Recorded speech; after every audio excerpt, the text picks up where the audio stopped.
"We didn't set a place for you. This year's for people who actually show up for family," my mom said as she handed my sister an envelope full of cash.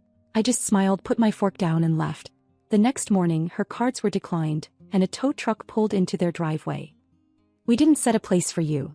This year's for people who actually show up for family." That's what my mom said as she handed my sister an envelope so stuffed with cash it looked like it had a heartbeat. Jessica giggled like it was all some inside joke. My dad didn't even look at me, just kept carving the turkey like it was any other holiday. My seat at the table was gone. Literally. They'd taken it away. I just smiled, put my fork down and left. It didn't matter that I drove 2 hours to be there. Didn't matter that I brought a bottle of wine that cost more than my mom's entire outfit. None of it mattered. The message was clear. I wasn't one of them anymore. And they were right. Not because I didn't care about family, but because I finally stopped showing up just to be used. They thought this would break me. What they didn't realize is that they'd already broken me a long time ago. I just stopped showing it. It's almost funny how short their memories are. They forgot who bailed them out when the IRS came knocking. They forgot who covered Jessica's last 3 semesters after she flunked that internship and lost her scholarship. They forgot who quietly sent money every month just so the lights stayed on and the Wi-Fi didn't get cut. And somehow I became the outsider. The first time they turned on me was subtle. "Miss, thank you." A family group chat I wasn't added to. Then one year they forgot my birthday. But this was something new. This was theatrical. This was a message. So I sent one back. That night I opened my laptop and began dismantling everything. All the safety nets I'd built for them over the years. Quiet, invisible support systems they depended on but never acknowledged. Jessica's tuition assistance? Gone. The account Mom used for autopay on the electric bill? Frozen.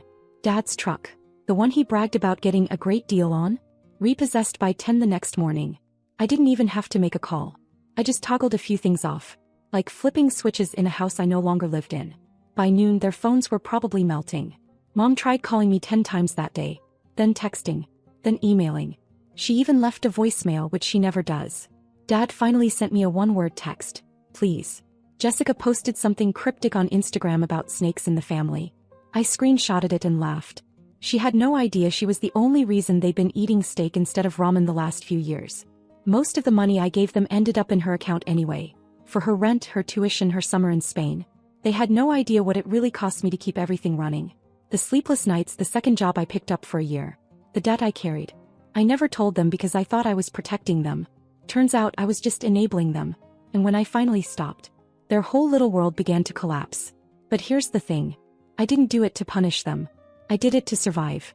Because when someone keeps taking from you year after year and still looks at you like you're the problem, eventually you either cut them off, or they drain you until there's nothing left. And I wasn't going to let that happen anymore.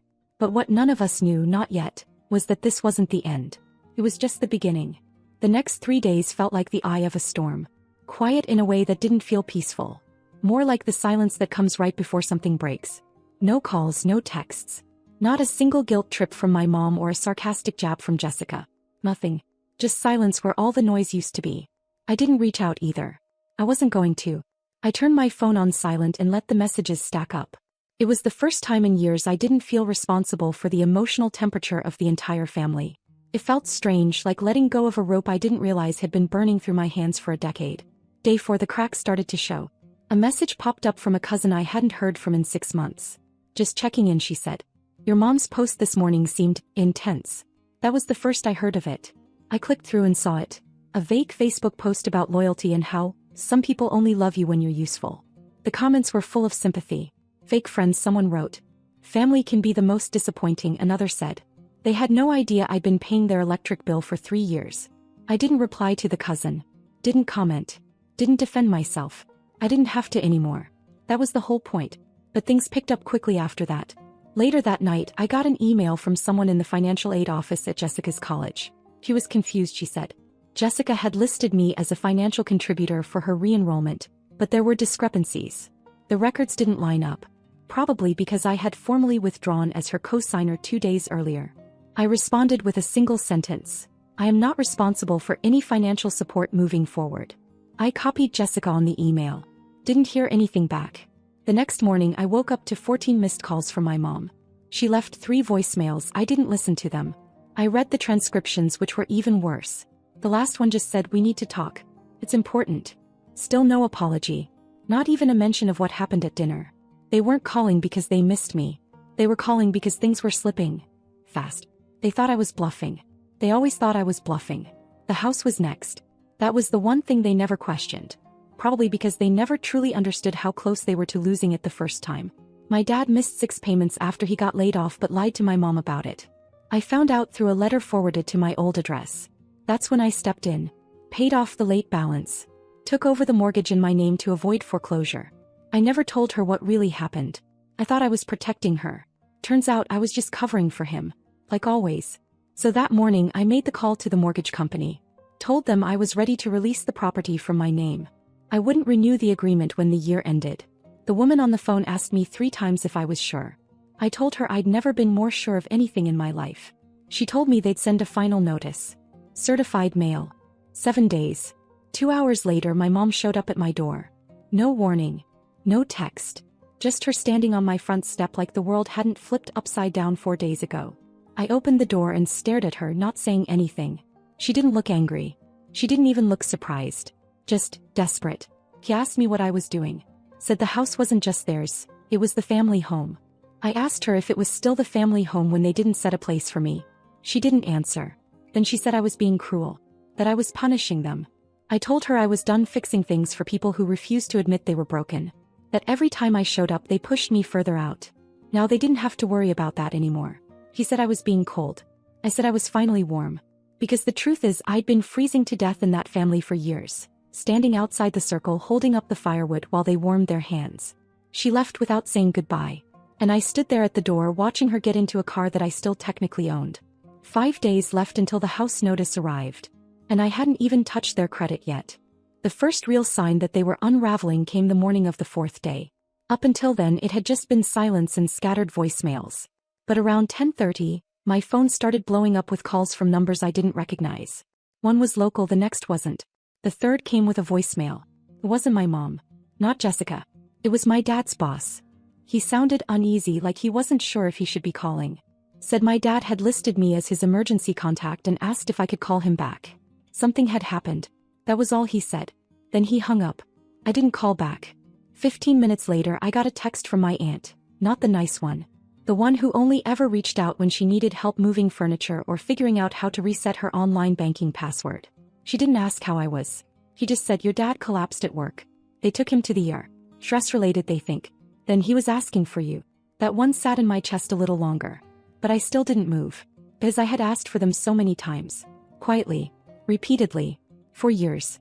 I asked for them when I was struggling to pay my rent while covering their mortgage. When I was burning through my savings to keep Jessica in school.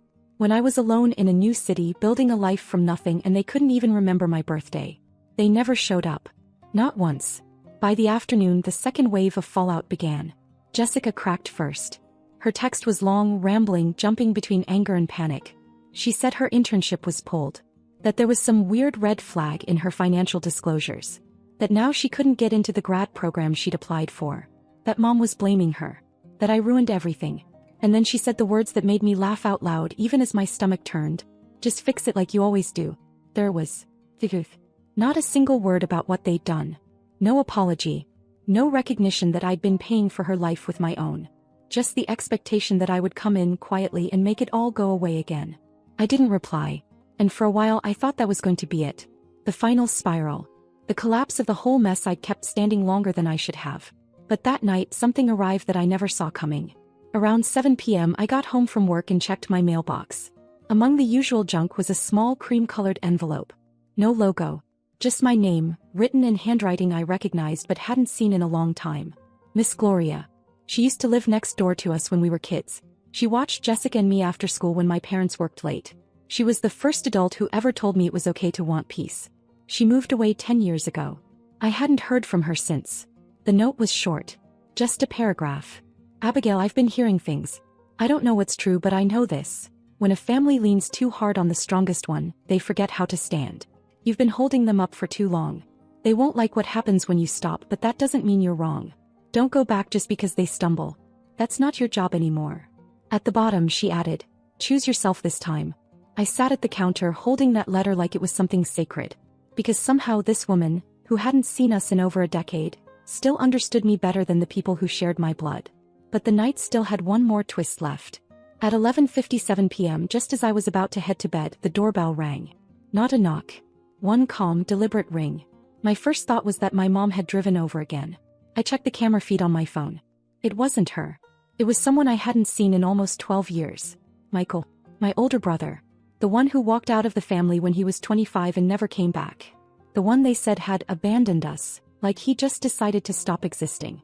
But now he was standing on my doorstep, hands in his jacket pockets, same face, just older. Tired. Like me. I opened the door but didn't say anything. He looked at me and said, calm as anything, I heard they finally did it to you too. I didn't ask how he knew. I didn't ask how he found me. I just stepped aside and let him in. Because suddenly this wasn't just about revenge. It was about a pattern. A history. A family that chewed up anyone who dared step outside the script. A family that only loved you when you gave more than you had. No. Now there were two of us on the outside, finally starting to see it for what it was. Michael didn't knock on the door like someone visiting. He stood there like someone returning to a place he knew too well. I hadn't seen him in over a decade, but his face hadn't changed much. Older, yeah. Tired. Same eyes though. Same look, like he'd already figured out how this ends. I let him in without a word and we sat on the couch for a while, just passing a beer back and forth. No small talk.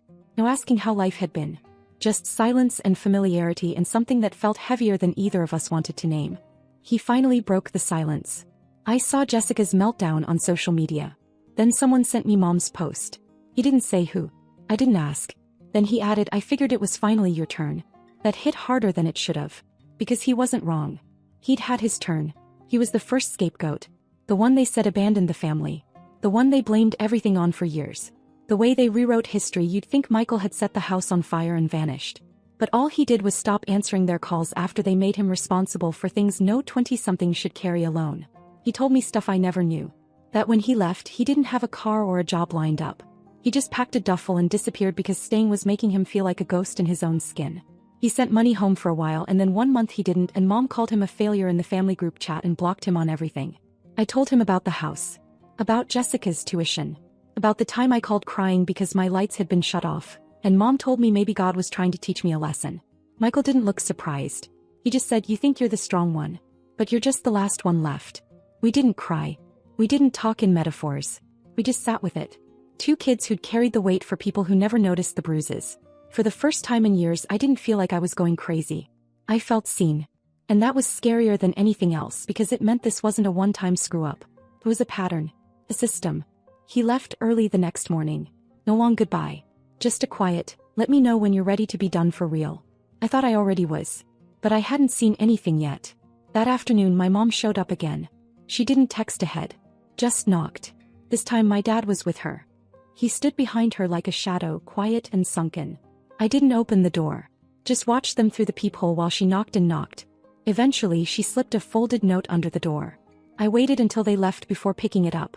It was short. Written in blue pen on lined paper. A few lines of what I think were meant to be an apology. We didn't realize how much you were doing. We thought you were just okay. Jessica's been having a hard time and we were scared. We're sorry. But then at the bottom, the real reason she came. We just need you right now. We'll figure the rest out later. That sentence hit like a brick. Not we love you. Not we want to change. Not even we're sorry we hurt you. Just we need you. Because that was the truth. They didn't miss me. They missed what I gave them. The money. The stability. The invisible labor I'd wrapped around all their mistakes. They missed the system, not the person. And I wasn't part of the system anymore. The next morning it got worse. I woke up to an email from my credit monitoring service. Someone had tried to open a store card in my name. I stared at it for a long time. It had been flagged and denied, thankfully. But someone had tried. Someone who had my full name, social, date of birth. And there were only 3 people who ever had that information. My mom, my dad, and Jessica. I didn't call them. I didn't ask who did it. I didn't need to. I locked everything down. Fraud alert. Identity freeze. New accounts. New passwords. I changed my banking info and flagged the mortgage just in case someone got bold. I knew how desperate people got when they started to realize the well had gone dry. And my family was panicking. I could feel it through the silence. The house was still in default. Jessica's school wasn't letting her register. My dad wasn't back at work yet. The only thing keeping their lives from collapsing completely was the hope that I might still come around. But what they didn't realize yet, and what I was just starting to understand myself, was that something in me had broken that night at the dinner table. Not a crack. Not a fracture. A clean break. And once something breaks like that, it doesn't come back the same. The version of me they were waiting for? She was gone. But what came next? That was something none of us were ready for. The silence didn't stop. It shifted. It went from aggressive to uncertain. Like they were no longer sure if reaching out would make things better or worse. For the first time they seemed afraid of what I might do next. That was new. The foreclosure notice had landed at their doorstep 2 days earlier. I knew the date. I knew the time it was delivered. I didn't need them to confirm it. The silence was confirmation enough. There was no explosion. No dramatic appeal. No begging. Just quiet acceptance. I wasn't sure if it meant they'd finally understood what I was doing, or if they were still holding out waiting for me to break first. Then something unexpected happened. Jessica emailed me. Not a text, not a forwarded meme meant to open a conversation like nothing ever happened. A real email. I read it 3 times before I believed it was from her. The subject line was just, Abigail. She wrote, I didn't know. I thought Mom and Dad were covering everything. I thought you just helped when you felt like it. I didn't know the mortgage was in your name. I didn't know the school payments were you. I didn't know about the car. I didn't know. I don't think I ever asked. She ended it with, I don't know how to fix this. There was no manipulation in it. No flattery. No asking for help. Just a slow collapse of a person who had been held up by invisible hands for years and never once looked back to see who they belonged to. I didn't respond. Not because I hated her. I didn't. I was just done giving responses for free. I spent the next day going through my files, printing out everything I had copies of, emails, receipts, payment confirmations. Not because I planned to use them, but because it felt like I was reclaiming something. A decade of proof that I hadn't imagined all the giving. A paper trail of all the things I'd kept silent about. And then, out of nowhere, I got a call from the mortgage company. I figured it was routine. Maybe an update on the final transfer. But the woman on the line told me someone had made a partial payment on the balance. It wasn't from me. It wasn't from any of the linked family accounts. It was a cashier's check. Anonymous. I didn't have to think long to figure out who it was. I called Michael. He picked up on the second ring like he'd been waiting for it. You didn't have to do that, I said. He didn't deny it. Just said, I know. But I figured if they're gonna drown, they should know what it feels like to tread water for a little while. I asked him what the point was. Why now? Why give them time? Because you needed space to breathe, he said. I know what it feels like to walk away too fast and not be ready. It messes you up later. I'm not doing that to you. We talked for a while after that. About things we'd never said out loud. Like how our parents had always made us feel like debt collectors in our own home. Like love had to be earned. Like loyalty had to be paid in installments. I told him about the credit card attempt. How someone tried to open an account in my name. I didn't even need to say it, he already knew it had to be Jessica or Mom. He didn't seem surprised. Just said they've run out of ways to control you. So now they're trying to build something with your pieces. I hung up feeling both lighter and more awake than I had in weeks. Later that night, I sat in front of my computer and opened Mom's last unanswered message. The one she sent a few days before Thanksgiving. You coming for Christmas this year? We want to do it right. Felt like bait. Like she was dangling the word right as if it meant something. I typed my reply carefully. Every word measured. If I come, I'm not paying for anything. I'm not fixing anything. I'm not driving anyone. I'm not staying late. I'm not bringing gifts. If anyone mentions how I don't show up for family, I will leave without saying a word. I'm not your safety net anymore. If that's okay with you, I'll come. If it's not, don't respond. It took her 6 hours to reply. Understood. Come if you want. No expectations. It wasn't warm. It wasn't loving. But it was the first time she'd written something without trying to twist it into guilt. And that was something. I told Michael about it. He laughed. You realize what's happening, right? He said. They're hoping you'll come back and forget. They're hoping love will do what shame used to. He wasn't wrong. But I was still going. Not because I wanted to fix anything, but because I needed to see it. I needed to walk into that house and feel with my own skin how different it would be this time. I was still the same daughter. But I wasn't the same version of her. And they were going to feel the difference the moment I stepped through the door. I pulled up to the house on Christmas Eve around 4:30, just as the sun was starting to disappear behind the trees. Everything looked the same like it always did. Same cracked driveway, same drooping Christmas lights hanging by half their clips. But something felt different this time. The house didn't hum with its usual pressure. It just sat there still waiting. I didn't bring gifts. I didn't bring a bottle of wine. I didn't even bring an overnight bag. Just myself, a small container of roasted vegetables I'd made out of habit, and a firm line in my mind that I wasn't crossing. Mom answered the door. Her eyes scanned me like she was trying to read the temperature of the room before speaking. She didn't say much, Just glad you made it, like we hadn't gone to war a few weeks ago. I didn't hug her. She didn't try.